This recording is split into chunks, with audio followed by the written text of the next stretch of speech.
Então, hoje a gente vai começar a parte de física quântica, não é isso? O assunto de hoje é sobre o efeito fotoelétrico. E professor, Diga. depois a gente pode ver algumas questões do questionário? Claro, podemos sim.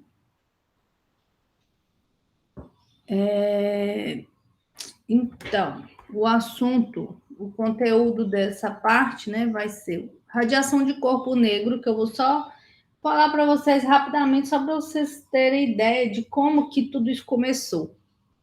Aí depois a gente vai falar do efeito fotoelétrico, o efeito Compton, aí a dualidade, ondas e partículas, né? Elétrons e ondas de matéria, equação de Schrödinger, o princípio de Heisenberg, tunelamento, curiosidades e problemas e observações finais. Essa é a parte de física quântica que a gente vai ver. Então, radiação de corpo negro, né? Que é isso? Corpo negro é um objeto que absorve, né, toda a energia que você fornece para ele.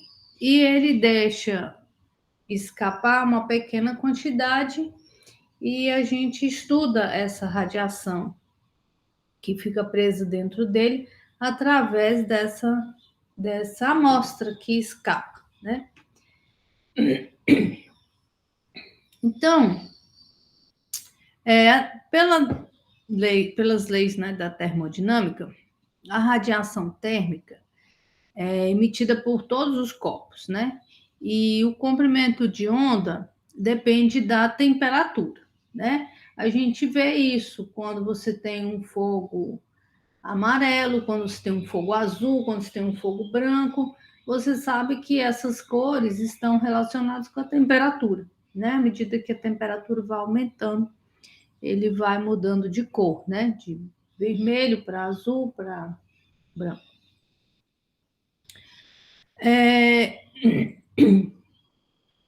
E se você for pensar só nos princípios de termodinâmica, não tem nenhum motivo para que você não possa ter todos os comprimentos de onda, né, emitidos pelo objeto que está aquecido, né? Então, essa distribuição no espectro de ondas, né, é contínua. Você pode ter qualquer cor, né? A princípio, você pode ter qualquer cor. E a emissão é devida às cargas, né, estarem se agitando. Então, por exemplo, você fornece energia para o objeto, aí os átomos, né, absorvem, os moléculas absorvem aquela energia e essa energia é transformada em energia de cinética, né, de agitação. Vocês viram isso lá na física 2. Então, as partículas começam a ficar muito agitadas e essa agitação emite, né, carga em movimento, vocês viram lá na física 3, carga em movimento emite radiação, né? E aí você tem o surgimento de ondas eletromagnéticas. Então, essa emissão, né, de radiação é devida às cargas estarem agitadas devido ao aumento de temperatura. Então, seria isso. Então, pela teoria clássica, né, termodinâmica, a previsão seria essa curva preta aqui, ó. À medida que você vai diminuindo o comprimento de onda, né, a intensidade da radiação deveria acontecer isso aqui, ó, né? Isso aqui é para um objeto a 5.000 Kelvin. Kelvin, tá? Não é Celsius. 5.000 Kelvin. Então, essa é a previsão da teoria clássica. Só que acontece isso aqui, ó, igual tá aqui no azul. Então, isso ficou conhecido como a catástrofe do ultravioleta. Para frequências maiores, funciona bem. Mas quando você aproxima do comprimento de onda ultravioleta, a previsão clássica é totalmente diferente do que realmente acontece, né? Isso aqui, as medidas, né, fornecem essas curvas aqui. E a teoria clássica forneceria isso. Então, tem um problema sério, né, entre a teoria clássica e o que realmente acontece. Então, foram em busca, né, de soluções, de um modelo melhor. Aí, o que Planck fez? Planck foi um físico, né? E ele era um físico clássico, né? Como todos na época. E aí, o que ele fez? Ele fez um artifício matemático relativamente comum, né, de ser feito. Ele usou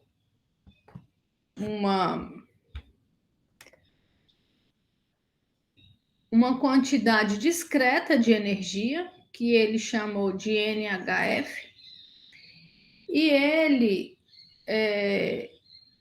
queria depois fazer esse N se tornar tão pequenininho, que isso ia voltar a ser contínuo, né? E esse H é a constante de Planck, né? Chamado constante de Planck, tem esse valor aqui, vezes 10 a menos 34. Então, você vê que é um número muito pequeno. Então, você não consegue ver isso no dia a dia, porque esse número é muito pequeno. Então, F é a frequência da onda e N é o número discreto, né? Que ele separou em valores possíveis. Acontece que, então, ia ser assim, né? O N é um número inteiro, né? 0, 1, 2, 3, 4. Então, a energia seria dividida em pacotinhos, né? O N igual a 0, o 0 de energia. O N igual a 1, eu tenho HF de energia. O N igual a 2 tem 2HF e assim por diante. Então, seriam níveis discretos de energia. E aí, o átomo, né, só poderia absorver, né, ou emitir energia nesses pacotinhos discretos de energia. A ideia dele era depois retornar isso para o contínuo, só que não funcionou. Ele fez essa energia discreta e aí ele resolveu o problema e não conseguiu voltar isso para o contínuo. Então, ele mesmo duvidava do que ele tinha feito. Mas, no fim, todo mundo teve que aceitar porque funciona, né? A vida é assim. Os modelos são aceitos porque funcionam e rejeitados porque não funcionam. Não, não tem nenhum motivo, assim, além desse, né? Porque, como eu falei para vocês, eu sempre falo, né? As ciências são modelos. Não significa que a natureza seja do jeito que a gente acha que ela seja, né? São modelos. Os modelos são como a gente olha para a natureza, não necessariamente como a natureza realmente é. Então, o modelo funcionou e o modelo acabou sendo aceito, por mais que seja estranho, por mais que ninguém goste, por mais que pouca gente entenda, foi aceito porque funciona, né? Prevê resultados experimentais que têm correspondência com o que realmente acontece. Tudo bem até aqui? Alguma dúvida? Professora, eu não entendi o que é o F. A frequência. Frequência, assim. A frequência da onda aqui, ó. Frequência.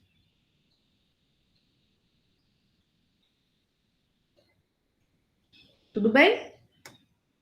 Tudo. Tudo, professor. Então tá. Então, vamos pensar no efeito fotoelétrico, que é o nosso conteúdo propriamente dito. que é o efeito fotoelétrico? Bem, Alexandre Edmond, ele descobriu que quando ele iluminava uma superfície metálica com uma determinada luz, ele conseguia arrancar elétrons desse metal. Então, elétrons eram ejetados. Ele descobriu esse fenômeno, mas ele não conseguiu explicar como que ele acontecia, né? Ele não conseguiu explicar o que estava acontecendo. Aí, ninguém conseguiu explicar. Quem explicou foi Albert Einstein depois. Pela teoria eletromagnética de Maxwell, você podia tentar explicar esse fenômeno, mas a explicação seria essa aqui, ó. Primeiro, que a ejeção dos elétrons deveria ser independente da frequência da luz incidente. Não devia ter essa relação. Porque se a luz incidisse por um tempo suficiente, o átomo podia armazenar energia suficientemente maior do que a energia de ligação entre o elétron e a superfície. E aí, esse elétron devia pular fora, né? Se ele tem uma energia maior do que a energia que está prendendo ele consegue fornecer essa energia de ligação para o metal e ficar com um pouquinho dessa energia e sair com uma velocidade, né? Com uma energia cinética.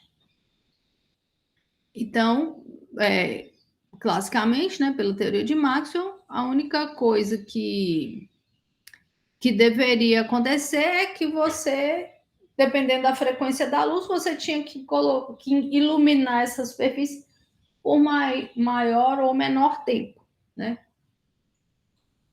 Seria isso.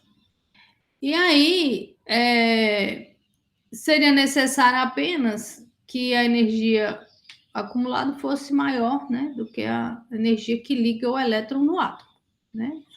Iluminou um tempo suficiente, ele vai acumular energia suficiente para poder saltar.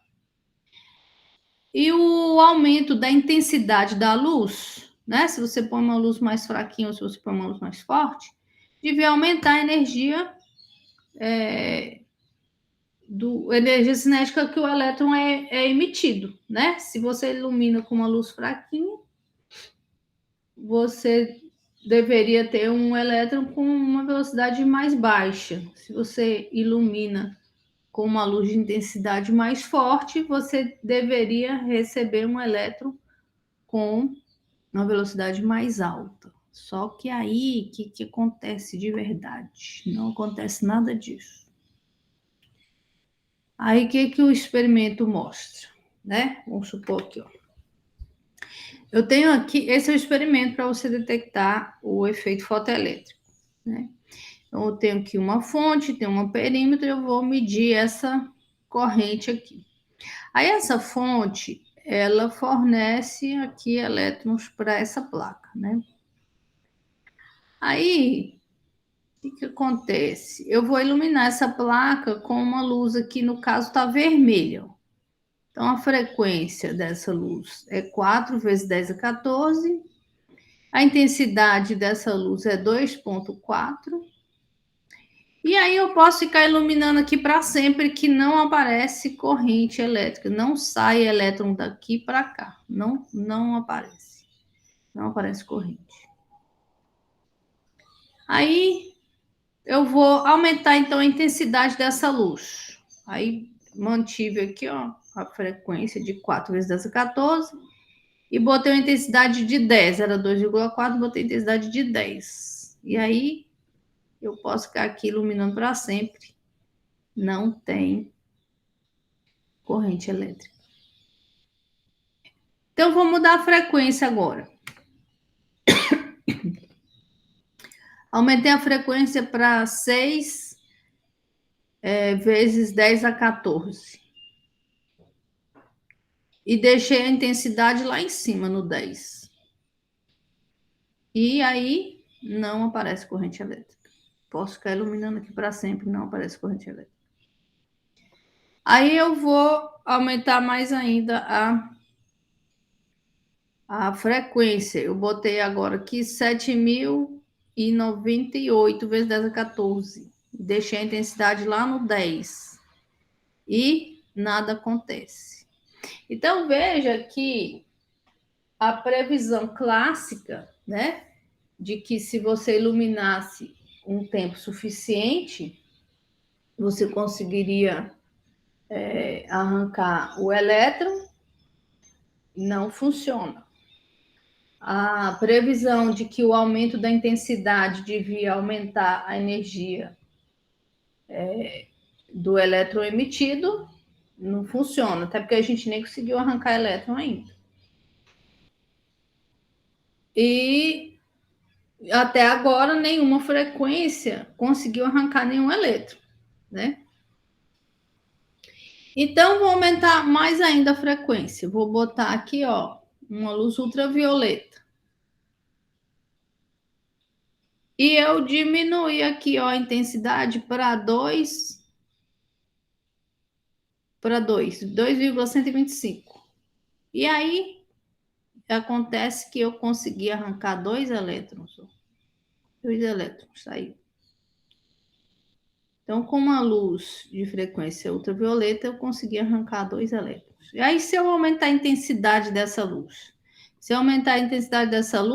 eu aumento o número de elétrons que eu arranquei, e não a velocidade dele. Ele sai com a mesma energia cinética. Só que se eu aumento a intensidade, eu arranco mais elétrons. Então, a teoria clássica de que o aumento da intensidade devia aumentar a velocidade dele também é furada. Não aumenta a energia cinética dele, aumenta o número de elétrons que eu consigo arrancar. Então, no fim, o que é que o experimento mostrou? Que a ejeção de elétrons depende da frequência da luz incidente, né? E ela deve ser na faixa do ultravioleta. Abaixo disso, do visível, você não consegue arrancar elétrons, não consegue. E que mais? Que além disso, né? Que a luz pode ser incidida por muito tempo. Se a frequência for baixa, não arranca elétron.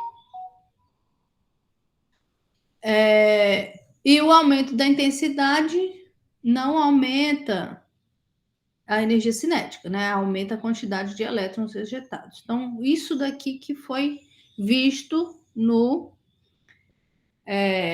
experimento, foi visto experimentalmente.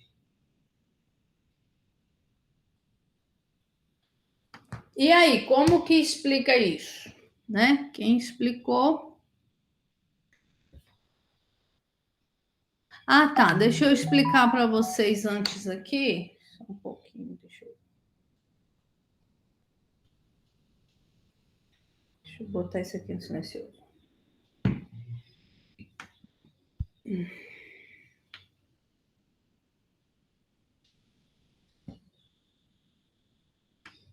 Então, o que acontece lá?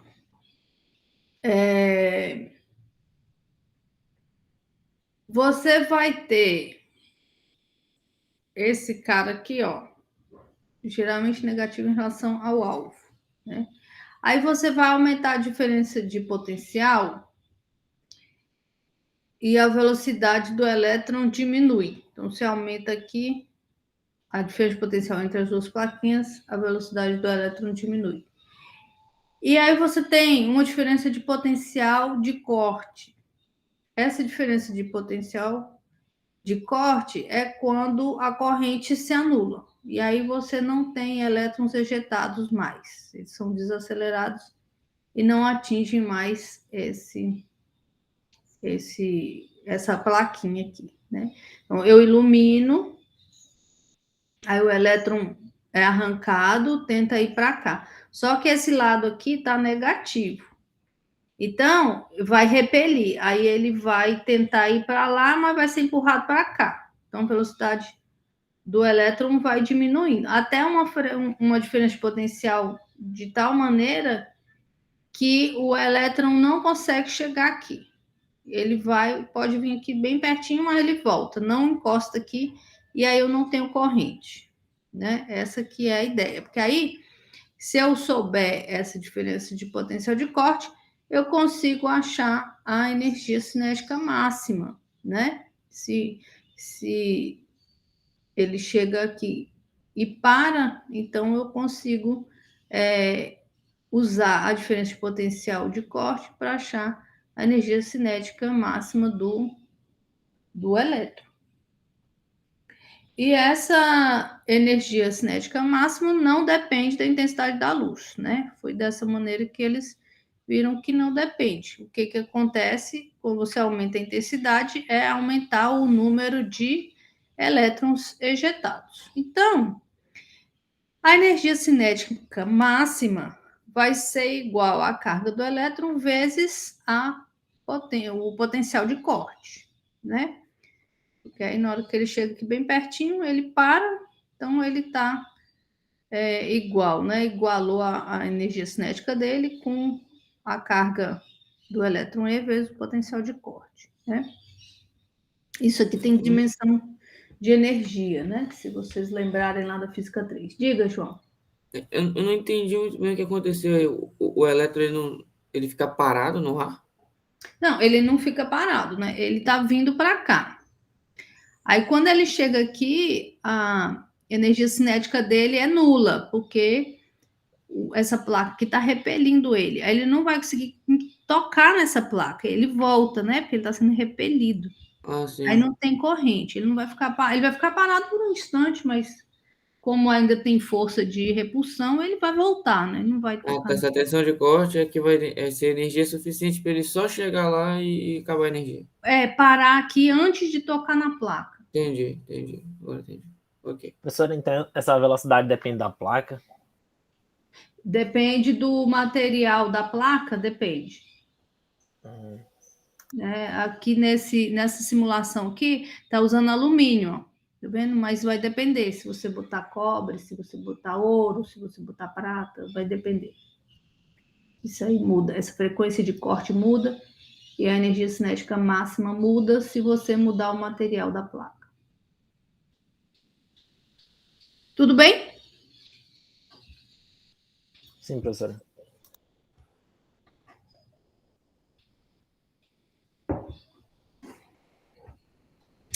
Então tá. Então, como que a gente pode entender esse resultado, né? Conservação de energia. Os elétrons estão ligados, né? Inicialmente. Os elétrons estão ligados inicialmente a essa placa aqui, né? Você tem que tirar pelo menos uma energia φ, né? Que é denominada função trabalho desse elétron, para que ele fique livre da superfície, né? Então, ele está preso aqui num potencial, né? Uma energia de ligação que prendeu ele aqui na superfície. Se você fornece essa função trabalho, que é essa energia mínima, você consegue arrancar ele da superfície. Mas ele sai, seria o mínimo assim para você só romper a ligação e ele fica com energia cinética zero, entendeu? Ele fica solto aqui, ele não está mais preso na superfície, mas ele não é ejetado, porque ele fica com energia cinética zero, seria o valor mínimo, né? A função trabalho é a energia de ligação entre o elétron e a superfície. Então, a energia absorvida pelo elétron tem que ser maior do que a função trabalho, né? Tem que ser a função trabalho mais uma outra quantidade que vai ser transformada em energia cinética, né? Então, para você arrancar o elétron, né, e ele ser ejetado, você tem que fornecer para ele esse φ mais a energia cinética para que ele saia, né, que ele consiga ser ejetado. Então, a energia que o elétron precisa absorver vai ser igual à energia cinética, né, que a gente viu que é a carga do elétron vezes a potência de corte, mais esse valor aqui, que é a função trabalho, que é a energia de ligação que mantém ele preso na placa. Tudo bem? Tudo bem. Tudo bem. Então, o que aconteceu aqui? Ó?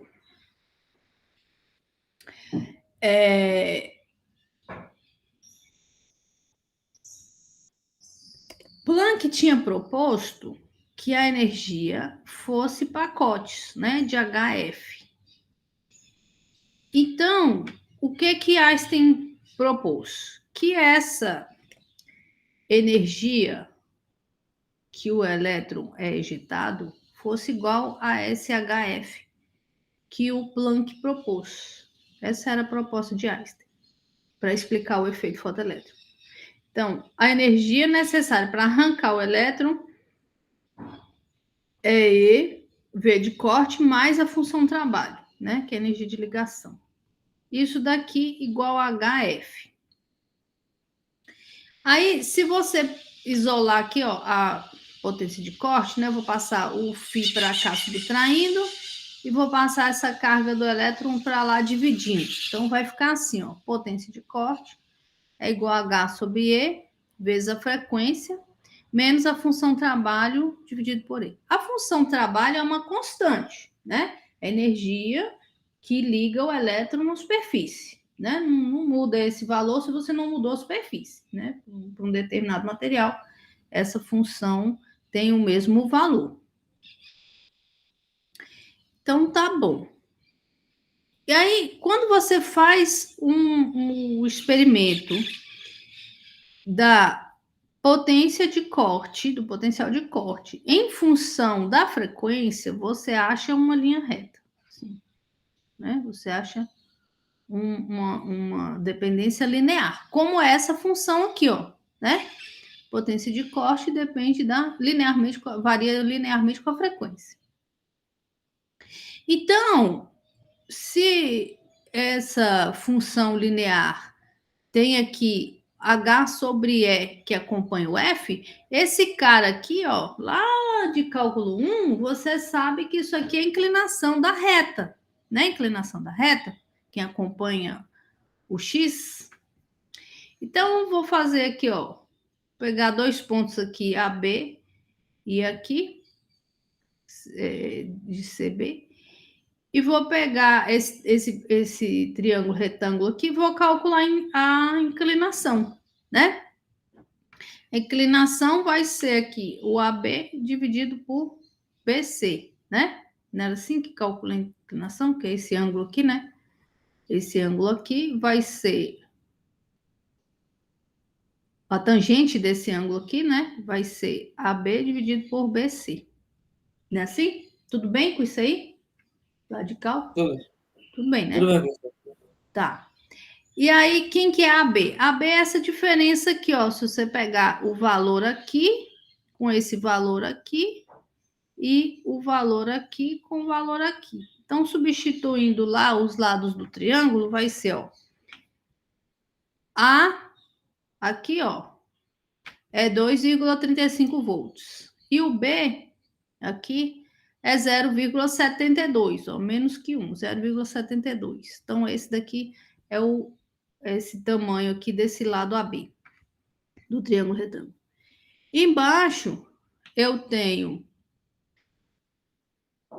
BC, né? BC vai ser o B aqui, ó, que é um pouco maior do que 11, né? 11,2 aqui.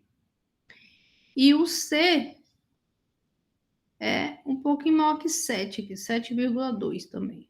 Então, pronto. 11,2 menos 7,2 é esse lado aqui do triângulo retângulo.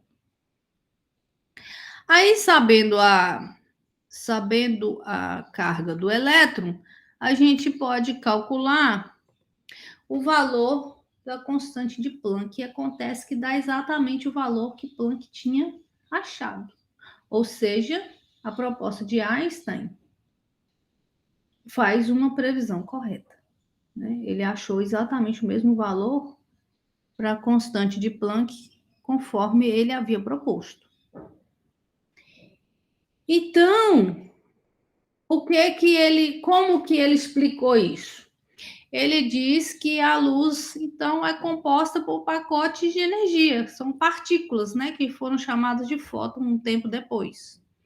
E a ejeção do elétron ocorre somente quando o fóton possui essa energia suficiente para poder fornecer a energia para ele romper a ligação e sobrar uma quantidade para ele poder usar como energia cinética. Então, Einstein voltou com a ideia de Newton, que foi rechaçada há muito tempo, que a gente viu lá quando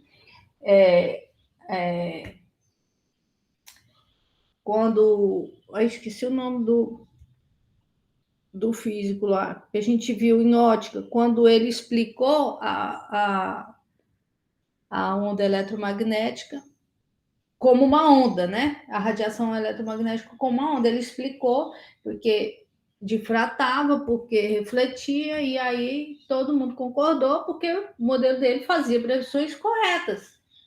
A luz se comportava como ondas. Mas aí agora existem situações em que não, a luz não se comporta como ondas, se comporta como partículas, conforme Newton havia previsto, já havia modelado anteriormente. Então, como que funcionaria isso, né? A luz chega aqui com um pacotinho de energia, tá aqui. Aí, esse pacotinho vermelho tem 1,77 elétron-volts. Mas aqui a superfície é de potássio. E para o elétron ser ejetado, precisa de 2.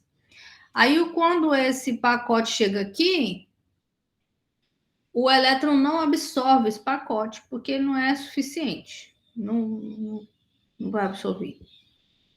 Aí chegou aqui a luz verde, que é 2,25 elétron-volts. Para ele sair, ele precisa de 2. Então, ele sai, ele absorve e sai com a velocidade aqui de 2,96 vezes 10 a 5 metros por segundo.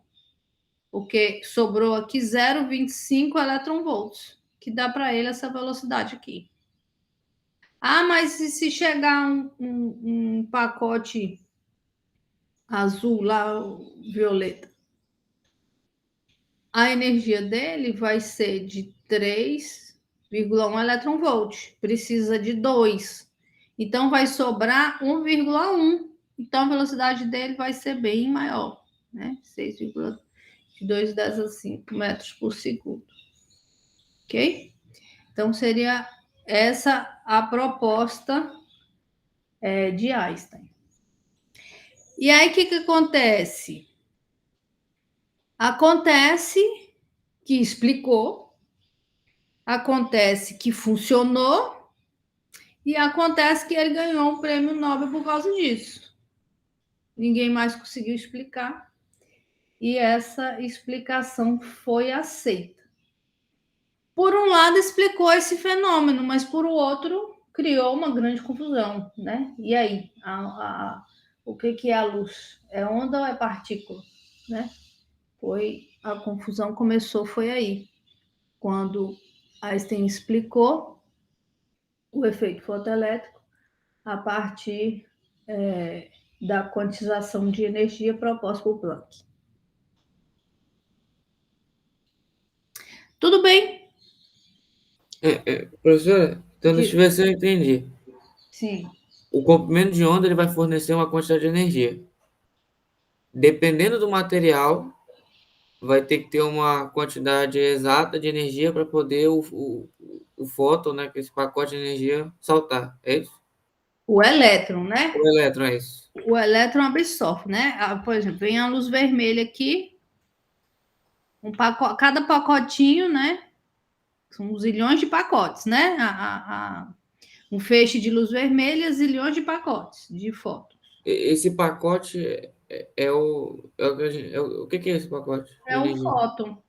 É a Uma quantidade de energia em bloco, tipo isso. Tipo um bloquinho, um pacotinho de energia. Porque aí, o que ele está dizendo? Ele está dizendo que a energia não é contínua, ela é discreta. A Aham. luz não é uma onda, a luz é composta por um monte de partículas pequenininhas que são pacotinhos de energia. Ou seja, fornece energia de maneira Discreta, múltipla, né? discreta, não é Sim. contínuo. Por Ok. exemplo, você não pode, por exemplo, você ilumina uma superfície com uma luz vermelha, você não pode ter o elétron não pode absorver, por exemplo, 1 elétron-volt. Não pode. Nem 1,5. Ele absorve 1,77. Ou então ele não absorve. Aí, por exemplo, ele não pode absorver 2. Não pode, porque aqui é só 1,77. Ele não pode absorver 1,77 desse pacote, mais 0,33 do outro pacote. Não pode. Ou ele absorve o pacote inteiro e tem essa energia que está aqui, ou ele não absorve. Seria isso. Entendi. Ou ele absorve 2. 2 também pode. É múltiplo desse 1,77, né? Isso. Ok. Múltiplo desse 5,77. Só que aqui no Professora? caso do efeito fotoelétrico, só um minutinho, Gilberto. Só que aqui no caso do efeito fotoelétrico, ele só absorve um fóton. Então, quando ele absorve um, aqui é 2. E esse só tem 1,77, ele não vai sair. Diga, Gilberto. Só um minutinho. Eu respondi sua pergunta, João? Respondeu, respondeu. Tá. Diga, Gilberto. Por que esses dois são necessários? Não entendi essa relação. O que é necessário? Não entendi. Esse 2V. Esse 2 elétron-volts é por Isso. potássio. É a função de corte por potássio. A função de corte mais Não, é a função de corte. É o φ do potássio. A superfície que é de potássio. E esse 2 elétron-volt é a função trabalho do potássio. Então, Sim, entendi. É o que é o entendeu? necessário para desprender, né? Vamos dizer Para assim, para desprender. soltar. Isso, exato. Entendi. É a função trabalho do potássio. Mais alguma dúvida? Não, professora, para mim não. Não, você pode seguir.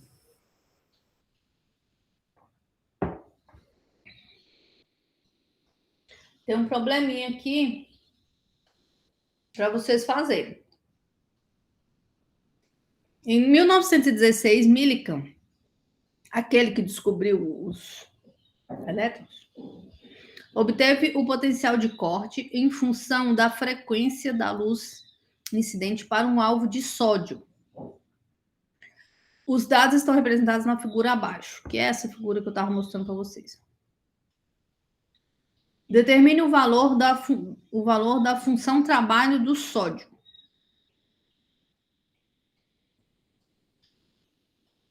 Aí ele te deu a frequência de corte, né? Que é a frequência aqui nesse pontinho aqui, que é 5,5 vezes 10 a 14 Hz.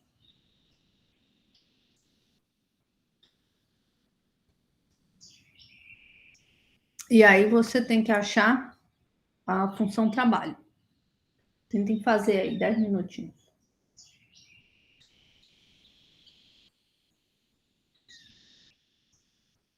Essa função é aquela que a senhora mostrou antes, né? Que é com.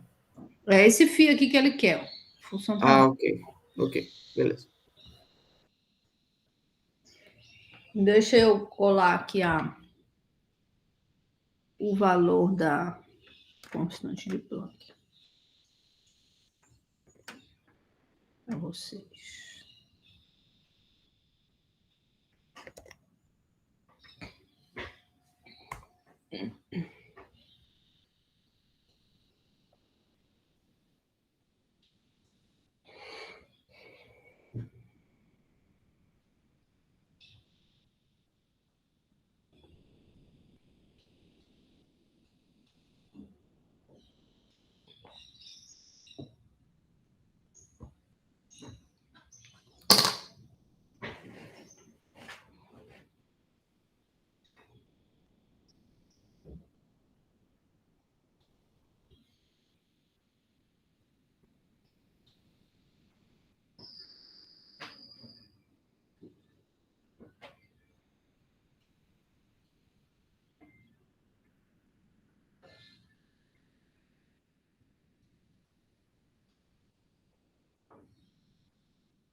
Professora, que é Diga. o Vitor.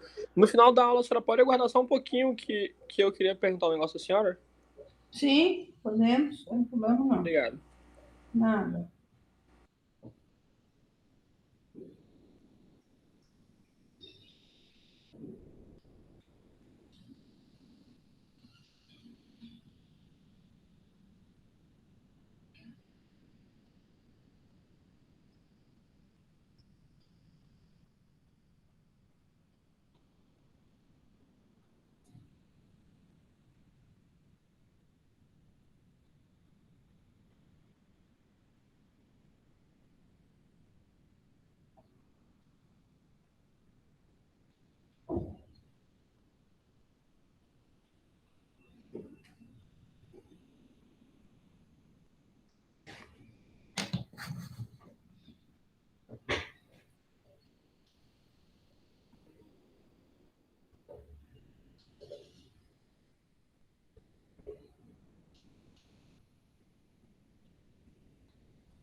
Vai tentando aí que eu vou só ali pegar a mão e já volto.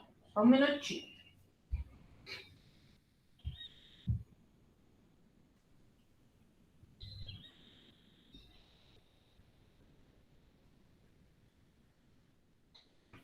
Vocês estão fazendo H vezes F direto?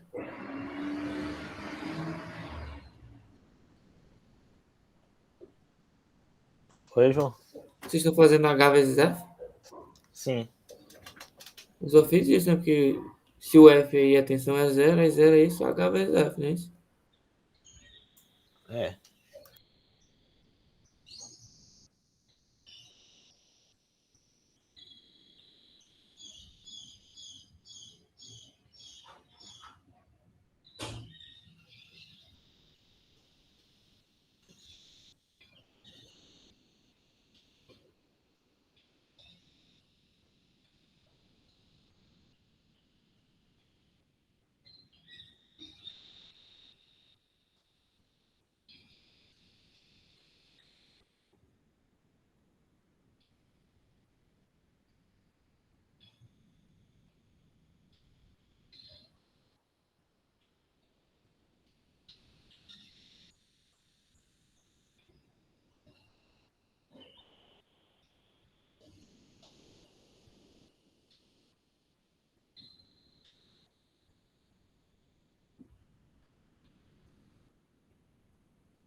E aí, conseguiram?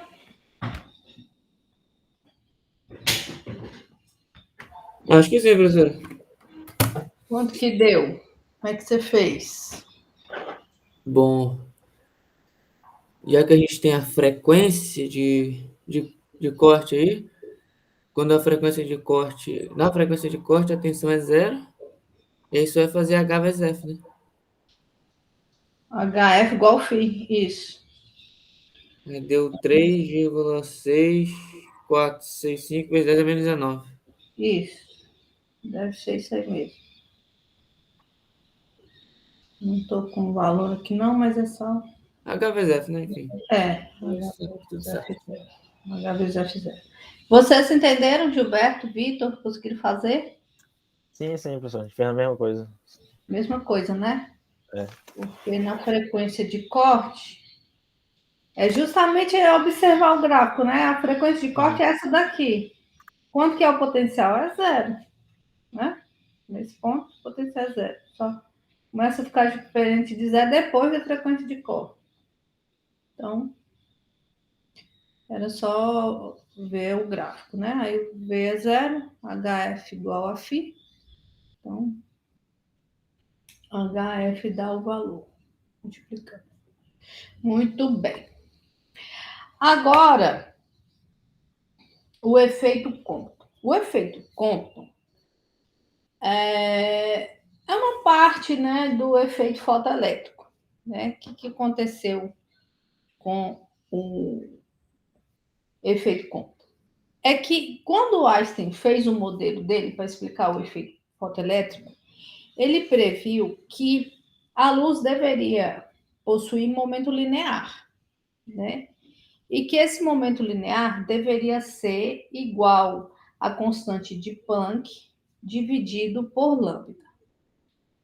E aí, nessa situação, a interação entre os fótons e os elétrons deveria se comportar como uma colisão de partículas, né? Como se o fóton fosse uma bolinha, o elétron fosse uma bolinha, aí um tromba no outro, né? E aí vai o elétron para um lado, o fóton para o outro lado. E aí, em 1923, o Compton conseguiu fazer um experimento que mostrou que Einstein estava certo, né? Que a luz tem esse momento linear. Aí, como que é que funcionava aqui, ó? O Compton usou raio-x para fazer o experimento. E o comprimento de onda do raio-x que ele usou tinha 71,1 picômetros. E aí ele aí é medido, né, o comprimento de onda do raio-x espalhado aqui, né? Vai variando aqui esse detetor, ó, vem o raio-x aqui, incide no material, aí ele mede aqui o raio-x espalhado, né? Para vários ângulos φ, né? Vai mudando esse ângulo aqui, vai trazendo esse detetor daqui para cá, e aí você mede, né? Então deveria ser assim, né? Vem o fóton com uma frequência F0, né? E um comprimento de onda L0, lambda 0. Aí ele trombou no elétron. Aí o fóton vai sair aqui com um comprimento de onda, uma frequência diferente do emitido, né? E o elétron é ejetado aqui, como se fosse uma transferência de momento linear mesmo, igual acontece em física clássica. Aí, o que Compton mediu?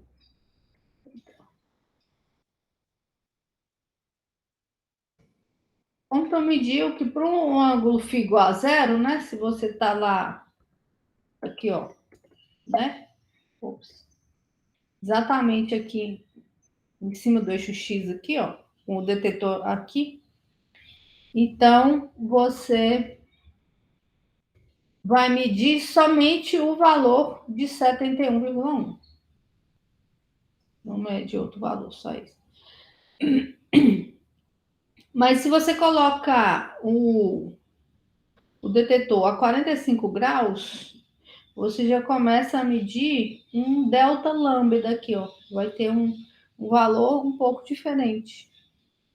E à medida que você vai aumentando esse ângulo, ó, a 90 graus, você já tem um comprimento de onda mais diferente ainda. Né?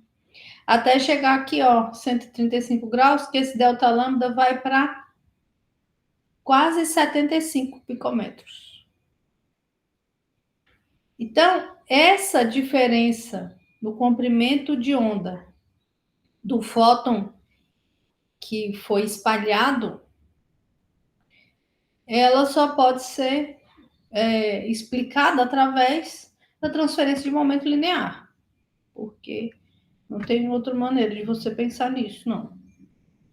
Ele transferiu uma parte da energia e quando o fóton perde uma parte da energia dele, ele vai ter que mudar a frequência e o comprimento de onda.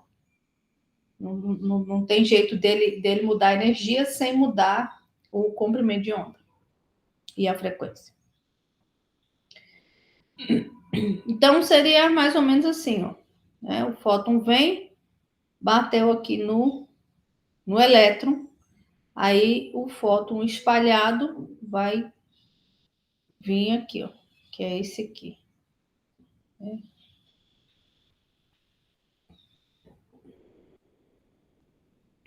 Aí, quando o fóton colide com o elétron, né, o comprimento de onda muda. E o outro pico, né, que seria esse daqui, seria da colisão entre o fóton e o núcleo, né, do átomo. Porque o comprimento de onda não vai mudar, porque seria como se ele colidisse com a parede, né? Porque o núcleo é muito mais pesado do que o fóton, né? O fóton praticamente não tem massa. Então, quando ele colide com o núcleo, seria como se ele tivesse colidido com a parede. Então, né? Lembram lá da física 1, quando a gente estudou o momento linear, aí tinha lá um alvo leve e um alvo pesado. O alvo pesado e o projétil leve, aí quando o projétil leve bate no alvo pesado, ele volta com o momento linear praticamente idêntico, porque porque o alvo é muito pesado, então ele praticamente não absorve nada, né? Ele só muda o sentido, né? Praticamente volta no mesmo ângulo que ele foi no ângulo contrário, né? Ele vai com velocidade v e volta com velocidade menos v. Então, seria isso, né? Quando o fóton colide com o átomo, ele não vai mudar o comprimento de onda dele, né? Vai colidir de volta. E quando ele colide com o elétron, aí ele tem essa transferência de momento linear, né? Como acontece na física clássica. Tudo bem? Deu para entender isso aí? Tudo bem. Sim, No núcleo do átomo não muda, mas com o elétron muda. Se você fizer uma revisãozinha... Vamos embora fazer aqui, quer ver? Vamos fazer uma revisãozinha aqui rápida de momento linear, de física 1. Cadê?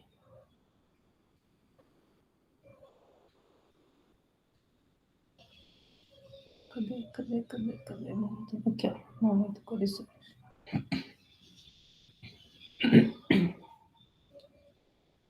Aqui, ó.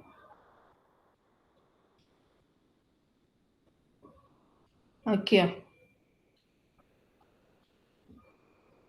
A gente fez aqui, ó. A colisão entre um alvo estacionário, né, e um projétil. Aí a gente achou essas duas equações aqui para a velocidade final, tanto do projétil quanto do alvo. Aí, né, que seria o caso, o alvo estacionário é o átomo, né, e o projétil é o fóton. Aí, quando eles têm massas iguais, né, um para, o outro vai. Quando o alvo é muito mais pesado, né?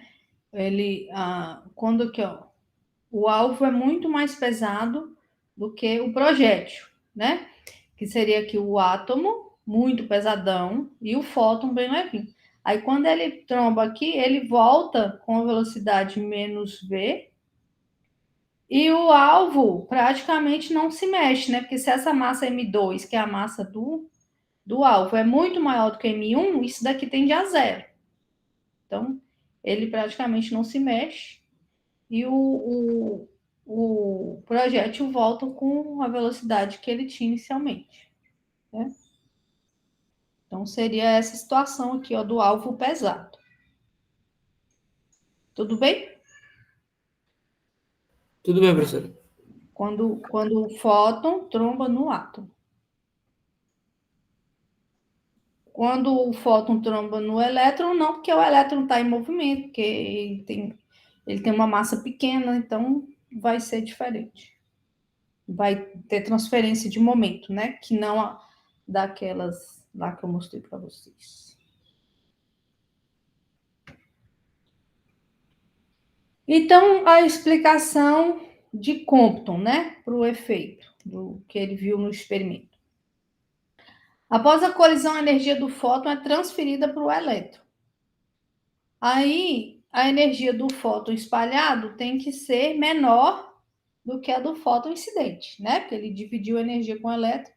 Então, ficou uma parte, o elétron absorveu, a outra parte, o fóton continuou. Então, ele tem um comprimento de onda diferente do que ele tinha anteriormente.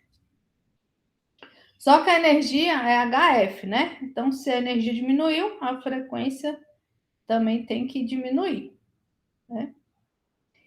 Só que o fóton anda com a velocidade c da luz, que a gente já sabe que ele tem que andar com a velocidade da luz, porque é a velocidade das ondas eletromagnéticas. E a velocidade de onda da luz é lambda-f. Então, se a frequência mudou, o comprimento de onda também tem que mudar para continuar dando o produto c da velocidade da luz, né? Então, muda a frequência e muda o comprimento de onda, porque a velocidade do fóton não pode mudar.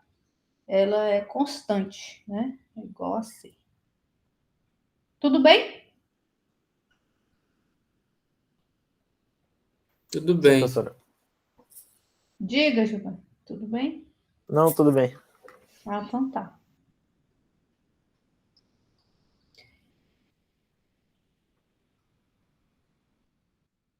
Então, olha só. A gente tem aqui a energia, né? Vai ser a energia a energia antes, né? Que é a energia do. Vamos supor que o elétron está parado aqui, né? Faz de conta, que o elétron não fica parado, mas faz de conta, né? Ele está parado aqui, aí vem o fóton do raio-x, trombou nele. A energia antes é só a energia do fóton, E. Aí a energia depois é a energia E' do fóton, mais a energia do elétron, né? Energia cinética do elétron. Aí, então, antes, ele tinha energia igual a HF, que é a energia do fóton. E aí, depois, vai ser a energia HF', né? Que é a energia do fóton, mais a energia cinética do elétron. Só que a energia cinética do elétron vai ser a energia cinética relativística, que é mc ao quadrado vezes gama menos 1, e gama é isso aqui, ó. Se vê aqui a velocidade do elétron. Okay? Isso aqui é da relatividade, não tem problema se vocês não entenderem. Depois a gente pode até dar uma olhada nisso, mas, enfim, não faz parte do conteúdo, infelizmente. Isso também é muito legal. Mas não faz parte do conteúdo de vocês para a Física 4. Essa é a energia total, né, professor? Isso, energia total. Eu estou fazendo conservação de energia, né? Energia Do antes sistema, né? do sistema. Energia antes igual a energia depois. Isso. A energia antes era HF, a energia depois é HF', mais a energia cinética do elétron, que é dada por esse termo aqui, que veio lá da relatividade. Porque ele vai sair com uma velocidade muito alta. Aí, conservação de momento, né? Considerando que essa colisão é elástica, tem conservação de momento e tem conservação de energia. Então, que o momento conserva sempre, né? Independente de ser colisão elástica, inelástica, independente de qualquer coisa, o momento linear sempre se conserva numa colisão, né? A gente viu isso lá na física 1 também. Então, eu tenho aqui o momento antes, que era o momento do fóton. E aí, depois, eu tenho o momento do fóton linha, né? Que saiu aqui com o comprimento de onda linha. E o momento linear do elétron, né? Então, no eixo X, né? Pensando aqui que ele vai ter uma colisão bidimensional, no eixo X, o que a gente vai ter? A gente vai ter H dividido por lambda, né? Que é o momento que Einstein supôs que o fóton deveria ter, H sobre lambda. Para o átomo, para o fóton, né? Que veio aqui antes. E depois eu vou ter aqui, ó, H dividido por lambda da linha, cosseno de φ, né? Que seria a projeção aqui, ó, no eixo X, do momento linear desse fóton. Então, H dividido por lambda da linha, cosseno de φ. E aqui, para a velocidade do elétron, vai ser a velocidade do elétron cosseno de θ, né? Porque esse θ aqui, ele vai ser diferente, né? Desse φ. Não tem nenhuma relação aqui, é diferente. Quer dizer, tem relação, mas é diferente, né? Tem que conservar o momento. Então, vai ser mv cosseno de θ, vezes o gama, né? Isso aqui, essa relação aqui do momento linear, também vem lá, né? Gama mv, também vem lá da relatividade, tá? O momento relativístico do elétron. E em Y, né? Em Y, antes a gente não tinha nada. Não tinha nada, porque o fóton veio aqui na direção de X. Então, em Y, no momento era zero.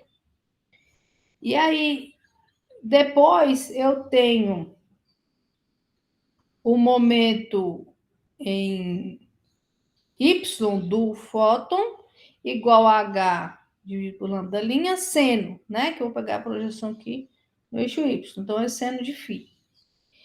E do elétron vai ser gama mv seno de φ, né?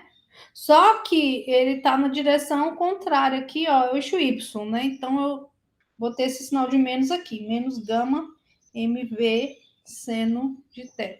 Então, tá, porque está no sentido contrário do eixo Y, né? E do fóton está no sentido positivo, porque a soma desses dois, inclusive, tem que dar zero, porque antes não tinha nada, né? Então, é daqui que a gente vai tirar a relação entre o φ e o θ, né? Porque tem que ser a mesma componente, porque antes não tinha. E aí, fazendo essa continha aí, com isso, misturando tudo, você acha que a variação do comprimento de onda, né? O lambda menos o lambda da linha, vai ser dado por essa relação aqui. H dividido por MC, 1 menos o cosseno de φ. Esse M é a massa do elétron, tá? Massa do elétron. C é a velocidade da luz. E φ é o cosseno aqui, é o ângulo do espalhamento do raio-x.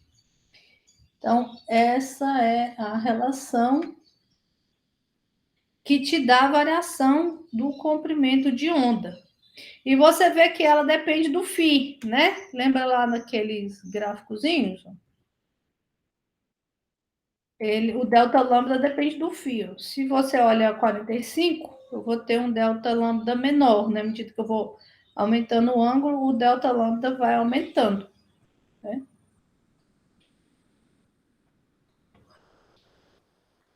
Tudo bem? Tudo bem, professor. Tudo certo. Tudo certo? Não sei se tudo certo, mas estou entendendo. Tá entendendo? Então tá bom. Ninguém tem nenhuma dúvida, não quer perguntar nadinha? Deixa só a gente começar a fazer exercício, professor. Isso aí é Pois verdade. é porque eu achei, enfim, eu achei que ia ter uma discussão a respeito disso aí. O assunto acabou, era só até aqui. O assunto acabou, professor. Achei que a gente ia discutir. Não teve Mas acho que deu discussão. para entender, né? Deixa eu ver se eu entendi, então. Vai que eu entendi errado. Tu tem ali o comprimento de onda, né? O fóton, batendo no elétron. Isso. Certo? Dependendo do ângulo que eu olhar, ele vai perder mais ou menos energia e o comprimento de onda vai ser menor ou maior. Essa variação no comprimento de onda depende do ângulo. Por que que depende do ângulo? Porque depende da transferência de momento.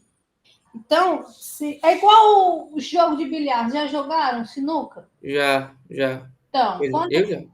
quando você pega a bolinha branca e bate exatamente no centro da bolinha que você quer, a bolinha branca para e a outra continua. Se você desviou um pouquinho do centro, a colisão já é bidimensional, então ela já vai para um ângulo, a bola que você quer vai para um ângulo e a bola branca vai para outro ângulo. Então, você tem a distância do centro até o raio da bola que você quer acertar, né? Então, Então a gente pode continuar, desculpa. cada ponto desse raio, né? Vamos pensar que o raio da bolinha que você quer, vamos pensar bolinha preta. Cada ponto desse raio que você acertar o centro, né? Alinhar com o centro da bolinha branca, cada ponto ali vai ter um ângulo diferente. Seria mais ou menos isso. Então, se você acertou o centro da bola branca no R sobre 2, eu tenho uma determinada transferência de momento e a bola preta vai sair com um ângulo e com uma velocidade. A bola branca vai ter um ângulo e uma velocidade. Se você acertou no R sobre 3, aí já vai ser outro ângulo e outra velocidade. Tanto para a bola preta quanto para a bola branca. Deu para entender isso aí? Sim, é como se o ângulo φ fosse relacionado ao o lugar onde o raio vai bater no elétron, né? Tipo isso. Professora, e Diga. o raio-x, ele tem uma velocidade constante ou ela varia de acordo com... Não, raio-x é onda eletromagnética e onda Velocidade da luz. eletromagnética é a velocidade da luz. É C. A velocidade não pode mudar. Por isso que o comprimento de onda muda quando a frequência muda. Porque a velocidade não vai mudar. Então, João, não é exatamente igual no jogo de bilhar, porque você não pode pensar num raio para o elétron, nem num raio para o fóton. Mas é como se fosse isso, entendeu? Assim, Mas eu entendo, é tipo, o ângulo é resultado de como incidiu no elétron, né? Tipo isso. o ângulo é resultado de quanto momento foi transferido para o elétron. Ok. Porque esse negócio que eu estou te falando, de bater no R sobre 2, no R sobre 3, no R sobre 4, essa colisão, dependendo de onde que bate uma bolinha de bilhar na outra, você vai transferir uma quantidade de momento diferente, entendeu? Não vai Sim. sair com uma velocidade, vai sair com um ângulo diferente. Aí essa analogia que é igual aqui. Dependendo de como que é a colisão, que não dá nem para a gente descrever isso, você vai ter uma transferência de momento que é dada pelo ângulo φ e pela velocidade final do elétron. Certo. Então, você vai transferir mais ou menos momento do fóton para o elétron, né? De acordo com o ângulo. Aí volta lá Quanto maior o ângulo, menor o momento transferido. nessa coisa, né? Tipo, para o ângulo de 130, o delta lambda vai ser grande, né? O que você falou? Quanto maior o ângulo, menor o momento ou maior o momento? Vou pensar aqui, ó. 1 menos o cosseno de φ. Ah, mas você quer saber em relação ao momento? É, eu acho que quanto menor o ângulo, né? Que aí passou mais energia.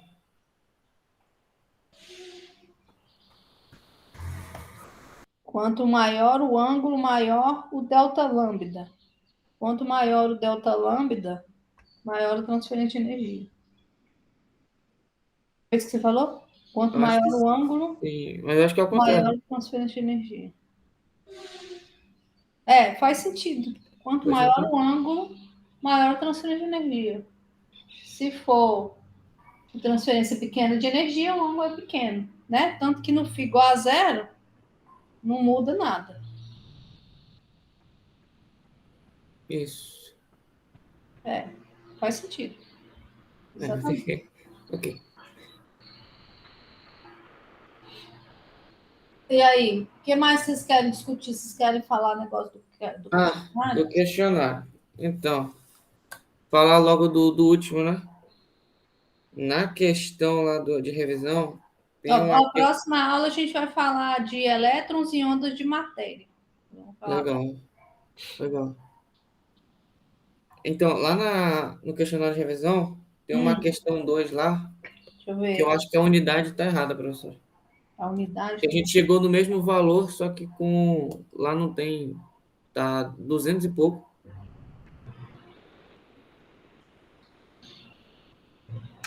Na questão 2.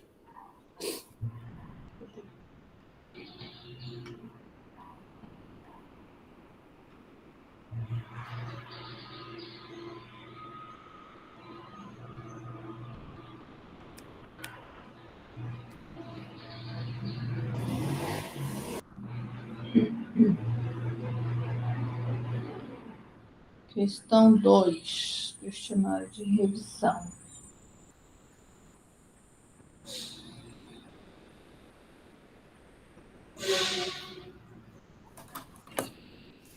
Trezentos e setenta e quatro. Não era. Nano? 374 nano?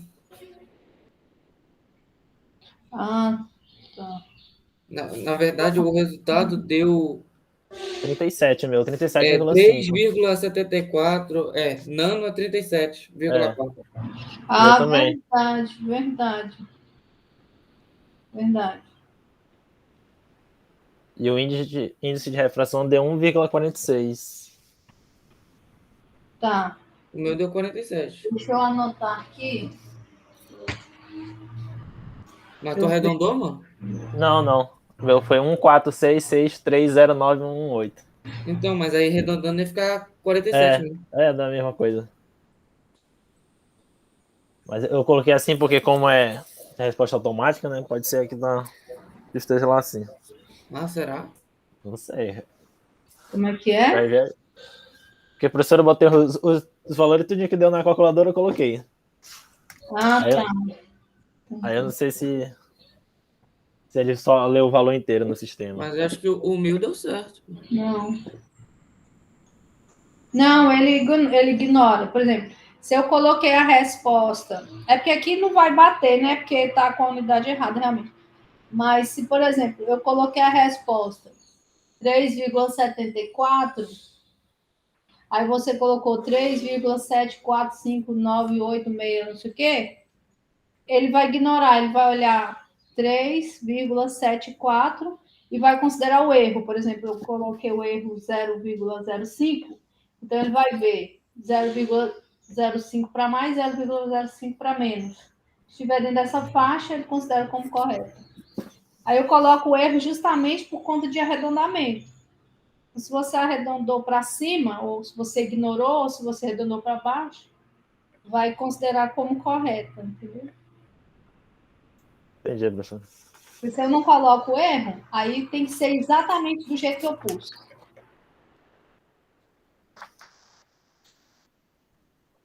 Mais alguma questão aqui? Professora, a senhora dá uma olhada no meu questionário, porque eu resolvi tudinho, eu tenho todas as respostas aqui.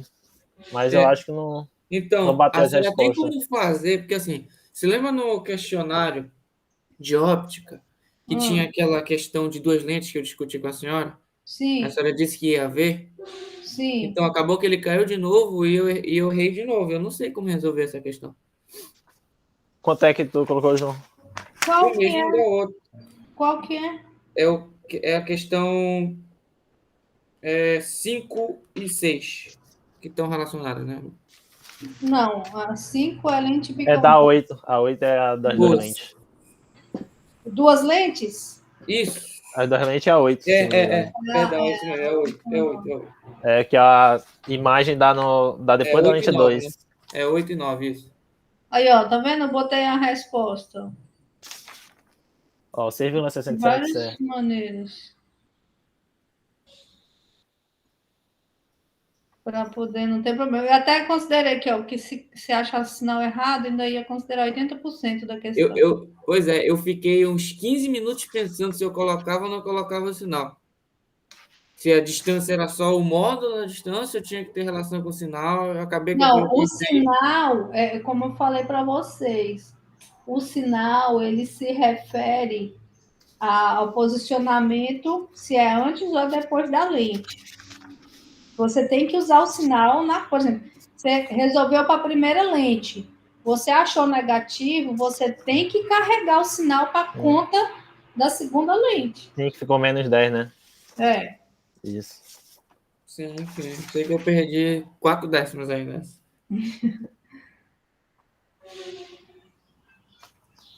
E qual que é o problema dessa aqui? Da questão que eu falei? É, Eu só não sei responder, porque eu não consegui chegar no resultado, não. Eu não sei como chegar nele. não sei como chegar nele. Entendi. Alguém conseguiu chegar no resultado? Eu consegui. Nesse aí? Foi. Deu quanto? 6,67, né? 6,67. Isso. Centímetros. Eu botei tudo em centímetros a resposta, professora. Exatamente. Eu botei tanto em centímetro como em metro. Ó. Tá Professora, só que eu respondi tudinho e pra mim tá tudo certo, né? Mas vai ter que dar uma olhada aí, mas porque eu não acertei, acho que metade das questões só.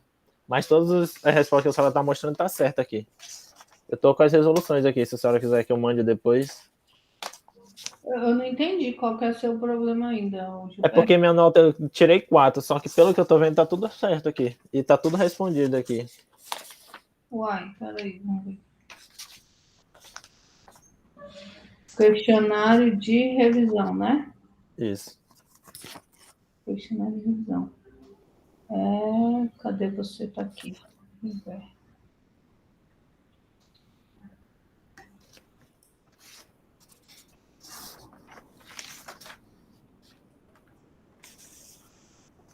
Aqui.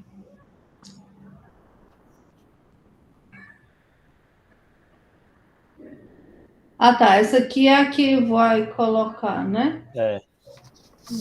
Eu vou ver a resposta.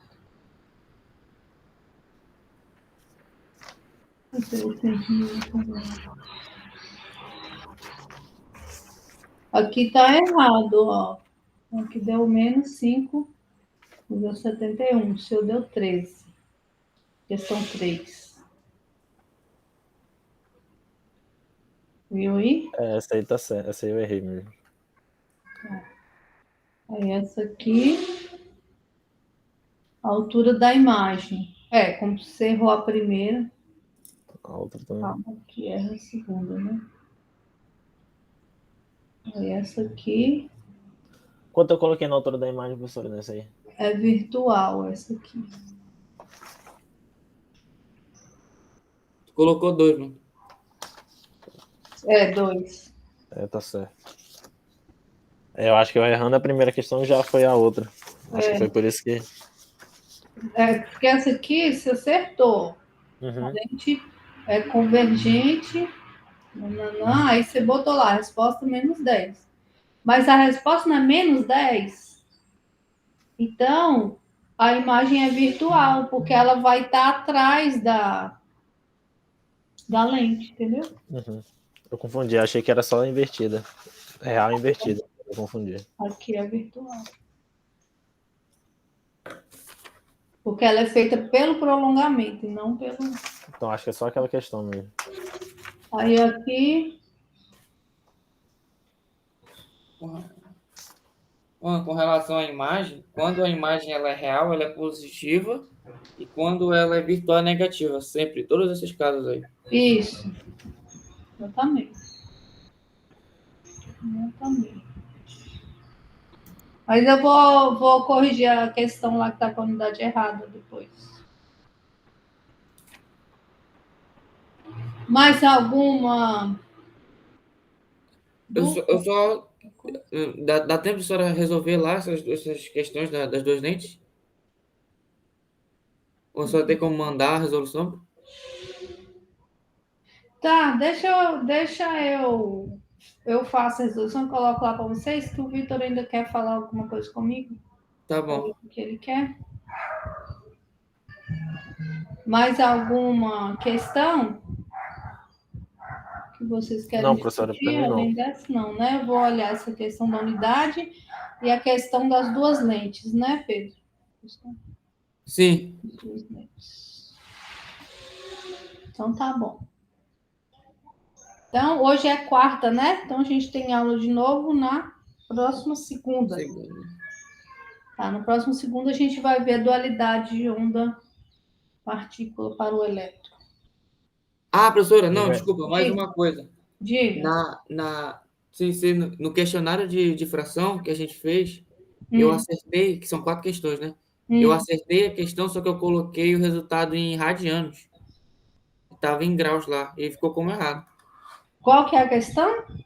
A questão 4 do questionário de difração. Questão 4 da difração.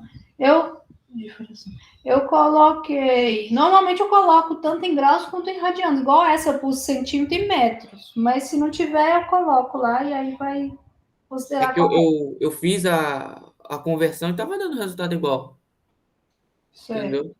Tá. Eu vou olhar lá. Dá uma olhadinha lá. Tá. Questão 4 de difração.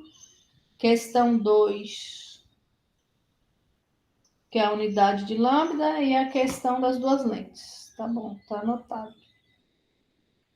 Ok, obrigado, professor. Nada. Professora, vai ter questionário desse assunto? Hoje, essa semana, não. Tá, ok. Porque a gente.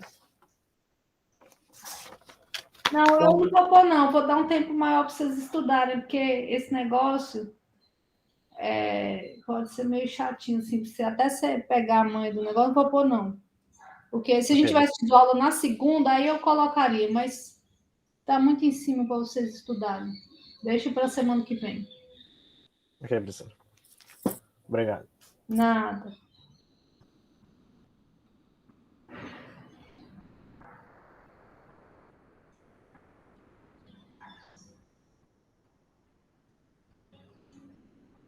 Vitor. Oi, professora.